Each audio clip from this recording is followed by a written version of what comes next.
Hello and welcome to Happier, a podcast where we talk about ideas and insights about how to be happier. This week, we're celebrating our 7th anniversary. So we are doing our annual roundup of highlights. Yay, 7 years. Yay. Thanks so much for watching our podcast here on YouTube. If you enjoy it, please hit subscribe right now below the video. I'm Gretchen Rubin, a writer who studies happiness, good habits, and human nature. I am in my little home office here in New York City, and joining me today from Puerto Rico is my sister, Elizabeth Kraft, my sister, the Fantasy Island showrunner. That's me, Elizabeth Kraft, a TV writer and producer living in LA. Yes, Gretch, I'm in Puerto Rico at the El Conquistador Resort.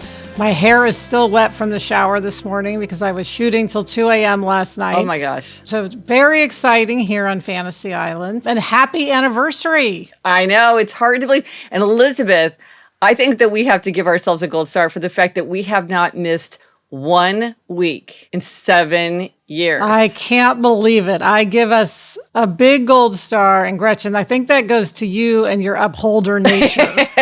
You do not want to miss an episode. It's very important. And I agree. So yes. I'm an obliger. I want to make you happy. Yeah. Works out. Yes, works out. We're a good team. And we have to thank listeners because we have had a number of downloads, which is both staggering and oddly appropriate for the year of 2022. We have had more than 220 million downloads, which is, wow. I mean, bonkers, right? When we started this, we were like, maybe no one will listen. Like, we'll see. Yes. I remember being in the hotel room in Hawaii. I happened to be on vacation when it dropped for the first time and seeing online that we'd had 12 people listen. Yes. And I was excited. I know. I remember. Gosh, yes. Those early days. Well, before we launch in, as part of the celebration, we do have merch like Onward and Upward t-shirts and all different kinds of things. And to celebrate, there's a discount code for getting 20% off. Not the home goods and the gift cards, but just the stuff. So if you go to GretchenRubin.com/shop, you can use the code 7 years of happier. That's 7, the numeral 7, no spaces, 7 years of happier, and you can get a discount. Also, I want to remind people that we work hard on the show notes. Elizabeth sends me photos. We hunt down the links. If you ever are sort of like, oh, what was that book that you mentioned? Or what was the name of that podcast? We put it all in the show notes. And if you want to get the show notes by email, it is the show notes for Happier, More Happier, and A Little Happier. So you can get all of it. You can go to happiercast.com/show notes because we get a lot of emails from people asking for stuff, which I'm happy to send. But you can easily just get it by email if you find yourself wanting that. And as a special bonus for people who sign up, next week in that email, Elizabeth, you and I are going to do a little bit of bonus exclusive content. So we will say no more about that. Yes. But we will unveil something. Yes. Something fun. Something fun. Something a little bit whimsical. Okay, Gretch, let's start by talking about some of our favorite Try This at Homes. We have our classics that we do pretty much every year, and those are always some favorites. Right. So first, we make our yearly list. So it's 20 for 20, 21 for 21, spoiler alert, 22 for 22. And we talked about that in episode 359. And then in 356, we talked about how we did on our lists. And one of the things that I loved about hearing from how listeners are using the 22 for 22 lists is that somebody's using the keepsake journal that I created for keepsakes that are related to 22 for 22. Her 22 for 22 list has a lot of things like visit 22 restaurants and things like that, where you could imagine that it would generate a lot of memorabilia. And so I thought that was a really fun way to have a memento of your 22 for 22 list and memorialize it as you're going through it. So I just have a list tacked up to my corkboard to remind me what to do. And I thought that like was a little bit more fun. Gretch, you sent me a memento journal, and the first item I put in it was a key from a hotel, a flat key. Yeah. And I wrote what the trip was on it. That's a good idea. So then I figure when I see that, it'll bring back the whole trip. That's a little bonus hack. And then like 5 years from now, the hotel key technology will be completely different. So just the idea that this used to be the way that we got into hotel rooms will be just kind of an extremely interesting artifact from the past. Yes. And then we also love any discussion of the one-word theme. In episode 358, we talked about our choices for this year, inspired by you, Elizabeth, and how you often have much more interesting, juicy themes than I do. I picked salt, which I love. I'm really getting into my theme of salt. Oh, I love that word because everybody likes salt. Yeah, everybody likes salt. And my word is step. Step into the future, take steps. I love step. Yeah, it seems like it's really fitting this year for you. Definitely. And then, Gretch, we loved our hashtag Walk 20 in 20 and our hashtag Read 21 in 21. And this year, one of our absolute favorite Try This at Homes was hashtag Rest 22 in 22. Yes. We unveiled this in episode 357, and it's been really interesting because rest is a little bit more flexible and then subject to interpretation than walk and read. And it's been really interesting to see how people have taken rest in a lot of different directions. And for them, rest is embodied in different kinds of activities. So my Rest 22 in 22 is my 22-minute nap that I'm trying to take every day, which I love.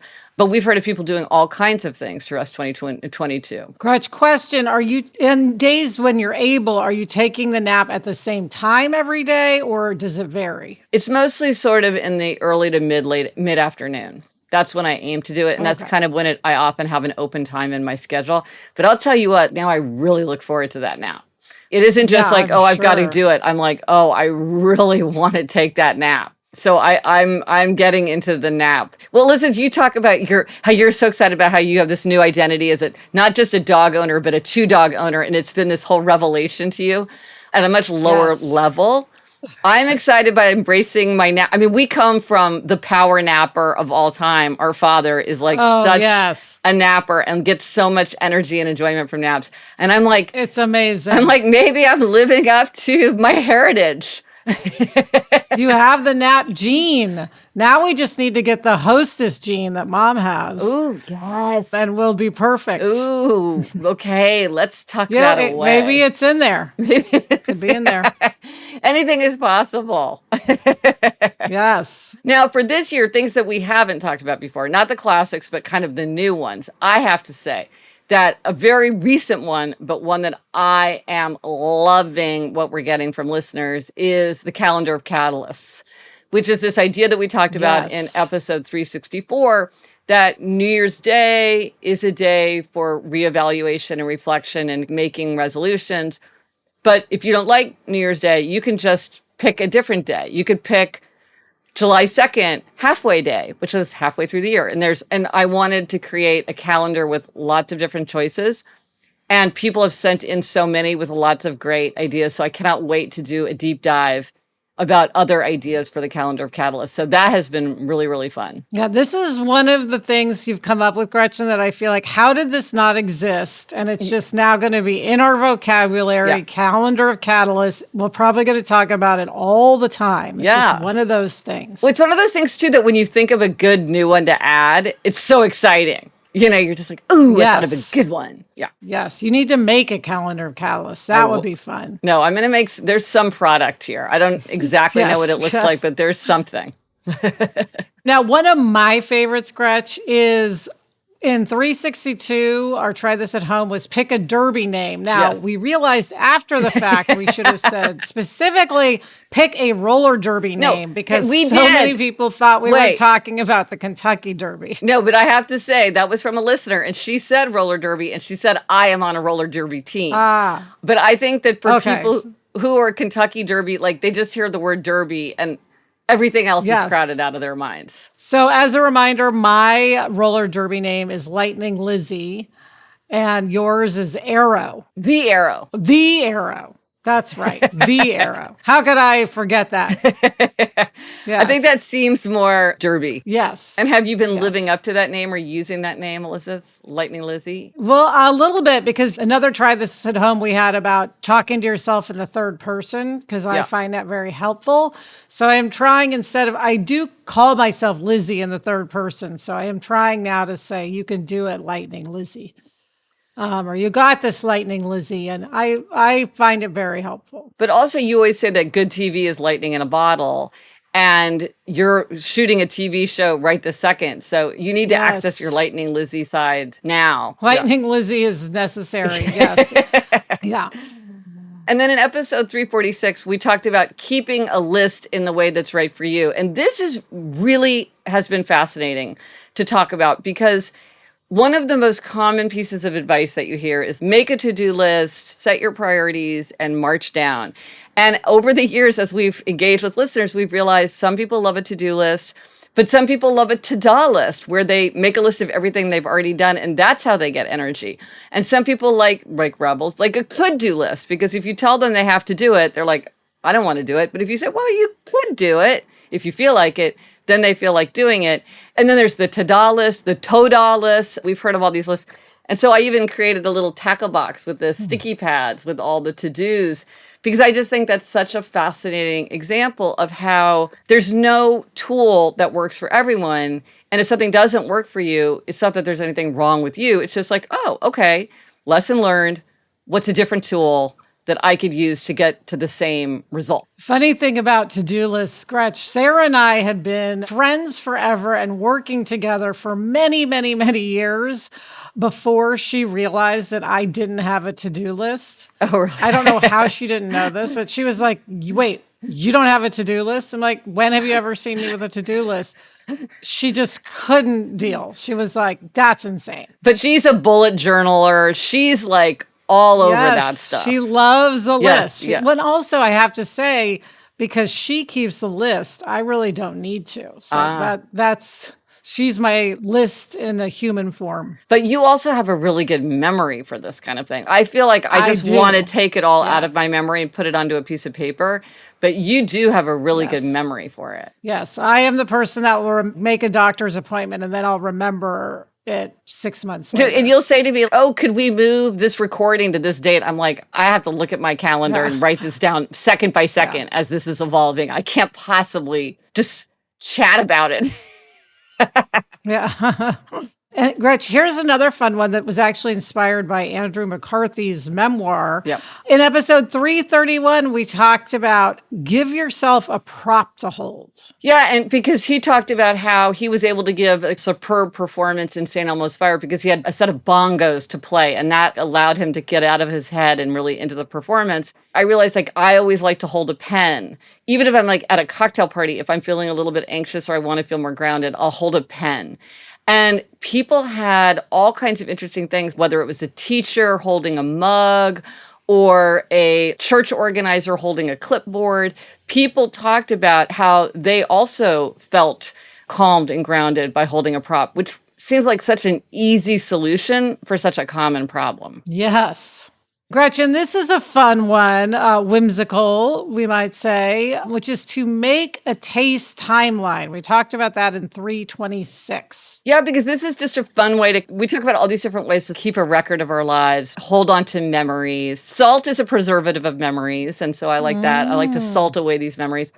It's fun to like go through and think of the tastes of the different periods of our lives. But Elizabeth, I have to say, for you and me too, it was such a fun way to reminisce. We share taste memories that no one else, maybe our parents, but maybe not even our parents, I don't think that they really knew the level to which you were melting butter onto saltine crackers as a child, the way I knew that you were melting butter onto saltine crackers. Oh my gosh. My mouth waters at the thought. Did catch on fire. Our father had to blow out a toaster oven one time because it was flames were engulfing.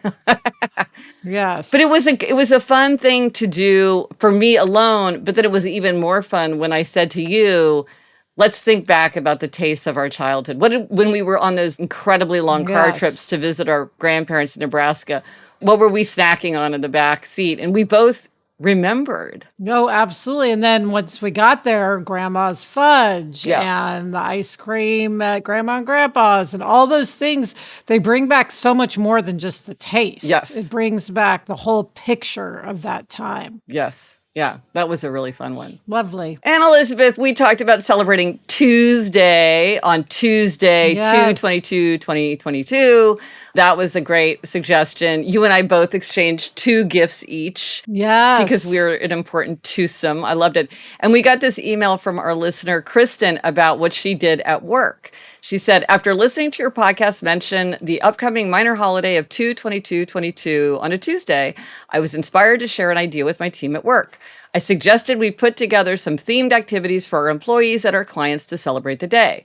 The marketing team ran with it and put together some super fun activities.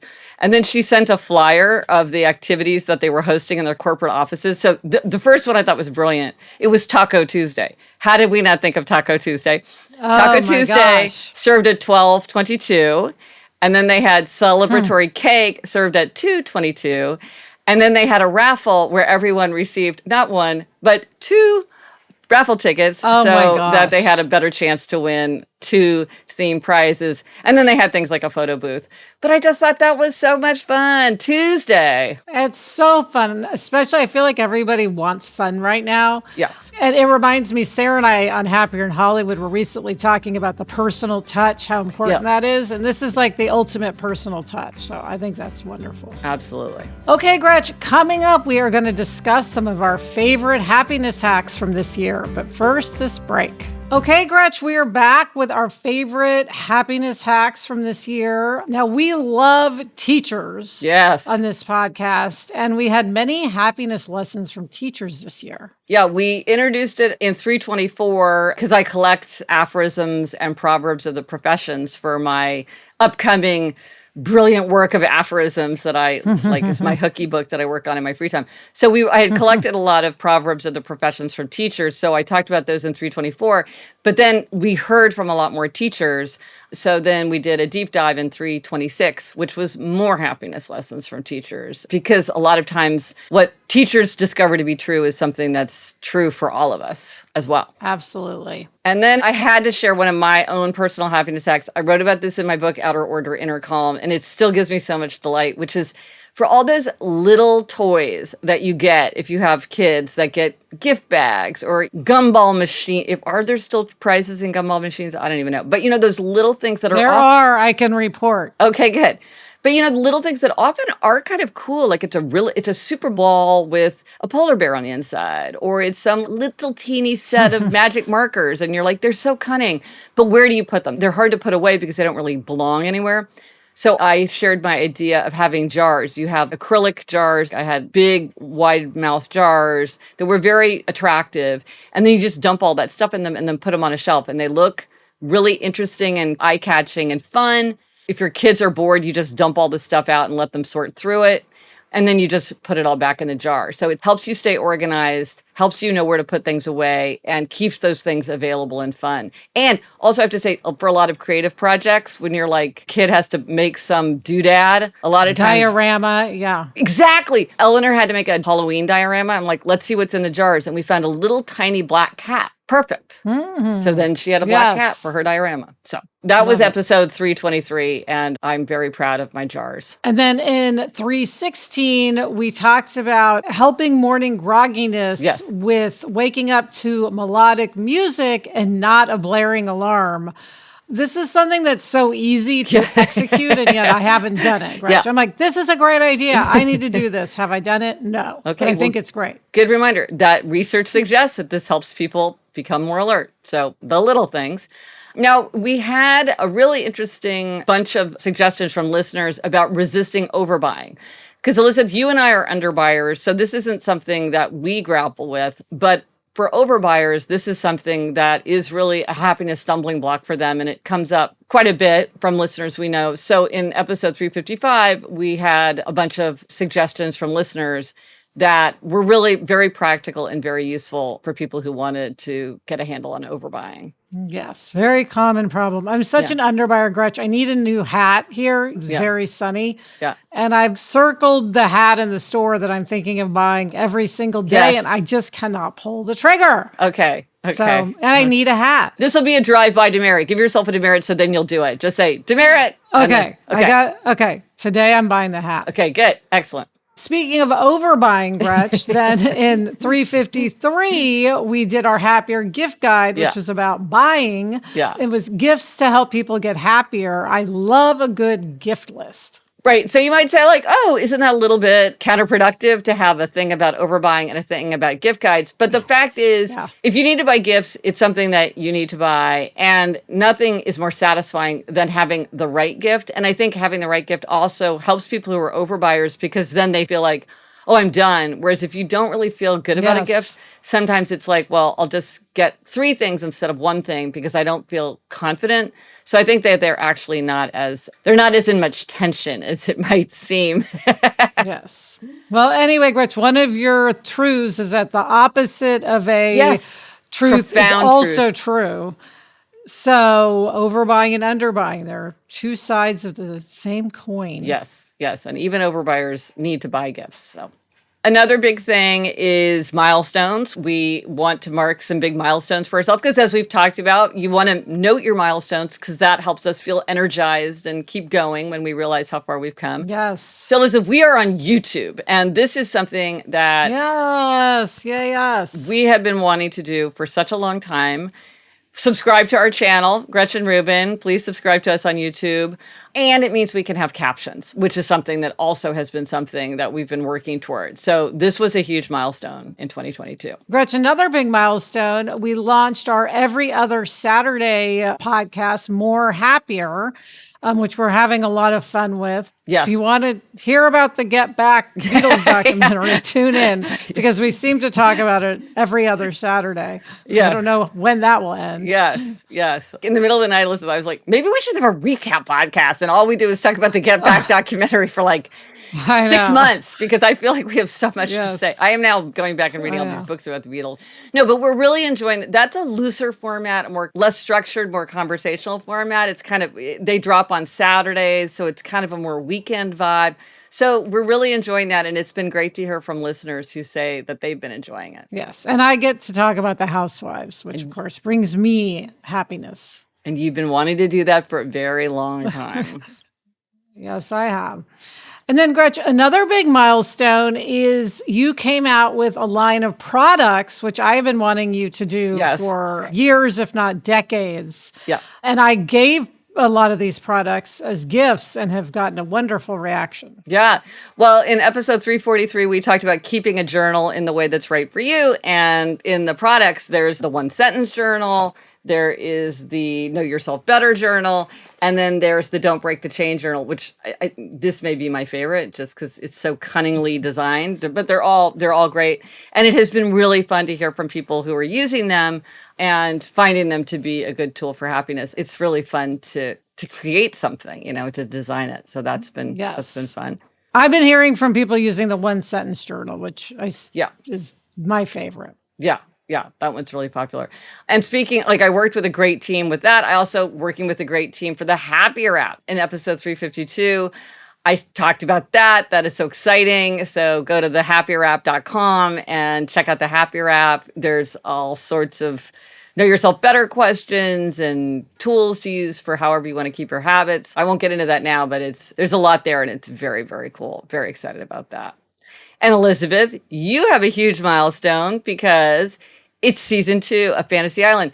Talk for a minute about why season 2 is a special milestone. Well, it's so hard to get any show on the air, of course. But Sarah and I have been lucky enough to get a few different shows on the air, but we have never gotten to a season 2. And it's much harder to get a season 2 than a season 1 because the vast majorities of shows are canceled after the first season.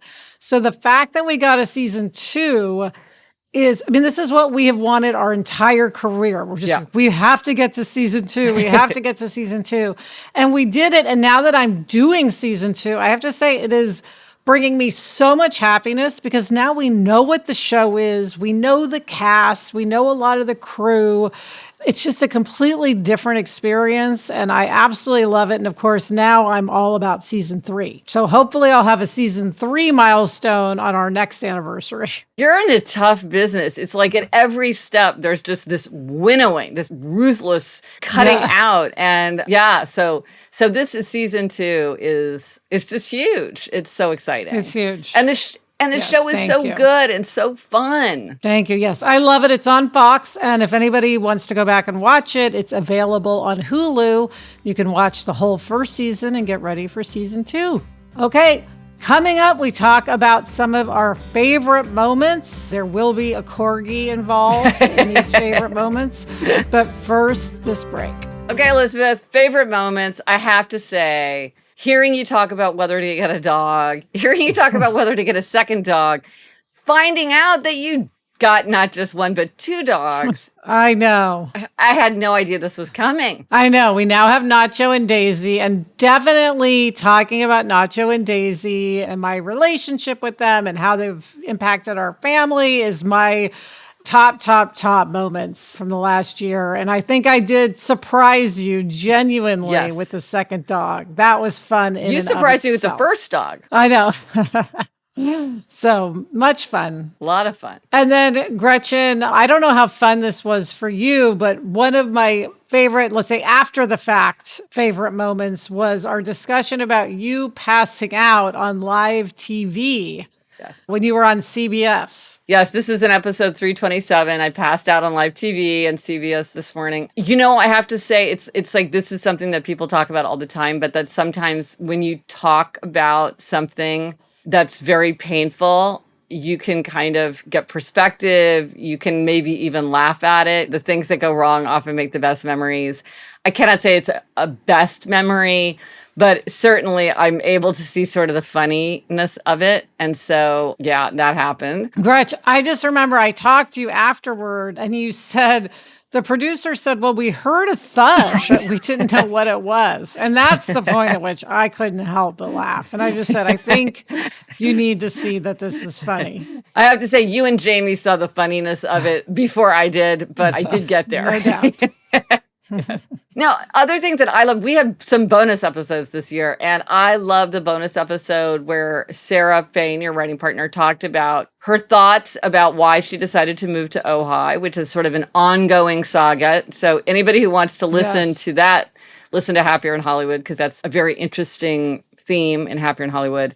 And talking to you about Fantasy Island, because here I am, your sister, and you talk about work all the time, but I hadn't systematically asked a lot of the questions that I had.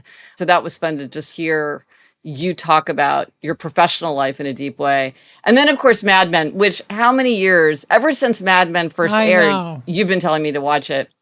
I finally did. It was on my list, my yearly list for several years in a row because it was 90 hours of TV. Yes. And you said, take it season by season. Don't think of the whole thing. Yeah. And then, of course, you loved it. Of course. One of my favorite things about having a podcast is that we get to talk about the things we love. And that's definitely, we had a great conversation. I still miss Mad Men. I know. That's so good. And then, Gretch, always favorite moments come out of our book clubs. We love our book clubs, talking to writers and talking to Michelle Zauner this year, who wrote Crying in H Mart, which went on to be on so many lists of books to read this year. Had a great conversation with Michelle. And also, of course, one of our favorites, always Kate Bowler. Yeah, we love talking to Kate about her book, No Cure for Being Human. And I should mention, Kate has a brand new book that just is coming out now called Good Enough. So more Kate Bowler. We can never have enough Kate Bowler. And Gretch, even after 7 years, we have so much we're looking forward to doing. We want to do more book clubs. I am on a mission to up my YouTube game. I feel like I'm still getting used to being on video, hence my wet hair today. Keeping it real. Yes. Yeah. I'm determined to keep it real, but not too real. I'm doing more Happiers. We love doing more Happiers. So that's going to be really fun to keep that going. And now for the gold stars. There are no demerits for the anniversary episode, only gold star. And we want to give a gold star to our listeners.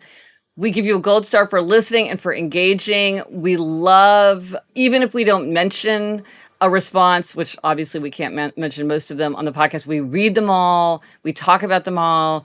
We love engaging with people. It's just so vastly engaging and compelling to hear from everybody.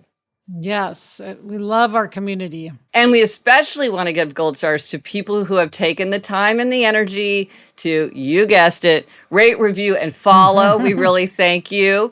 If you'd like to do it, but you're not exactly sure how, I will post a link in the show notes because it's not hard, but it's not exactly intuitive if you haven't done it before. So this was just easy step-by-step directions.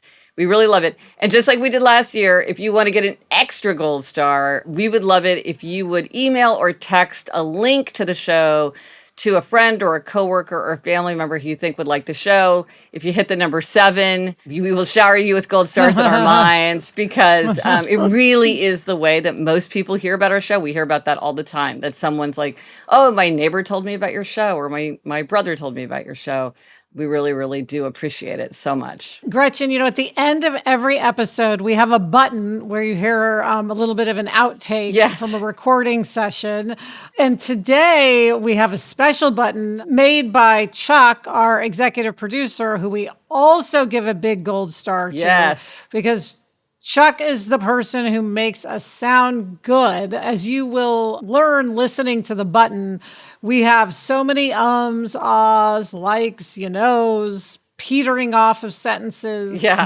And we've almost made an annual tradition for Chuck to make a little clip of all of these. It's not hard for him to do because we have hundreds every single recording. And Chuck puts his heart into it. So we thank Chuck. And you can hear the amazingness of his work at the end of this episode. Yeah, and I think a lot of people don't realize that we always do have a button. And we always have some little treat at the very, very end of the episode. So that. The resources for this week, I'll just say it again in case you didn't catch it. If you want to sign up for the show notes so that you get all this stuff just in your email inbox, go to happiercast.com/show notes, one word, and you can sign up for that. Elizabeth, what are we reading? I am not reading anything this week, Gretchen. I am on set and I just don't have the energy. It's not the season of reading for you right now. It's not happening this week. Okay. I am reading Nothing Personal. Text by James Baldwin. Photographs by Richard Avedon. So quite a team. Thanks, everyone, for listening. You can get in touch on Instagram, Twitter, Facebook. Drop us an email at podcast@GretchenRubin.com. Or as always, you can go to the show notes. This is happiercast.com/366. Or as we keep saying, you can sign up and get them by email for if you want anything related to this episode. Get in touch any way you want. That's right. And that's it for this episode of Happier. Thanks for listening and onward to 8 years and beyond. Yes. Yay. Thank you to our brilliant executive producer, Chuck Reed, and everyone at Cadence 13. Get in touch. Gretchen's on Twitter @Gretchen Rubin, and I'm @Elizabeth Kraft. Our email address is podcast@GretchenRubin.com. And I don't even need to say it again, because this is usually when I would say, if you like the show, please be sure to tell a friend and follow us, rate, and review us wherever you listen to your podcast. But I'm not going to say that this time, because I already said it. Until next week, I'm Elizabeth Kraft. And I'm Gretchen Rubin. Thanks for joining us. Onward and upward. From the Onward Project.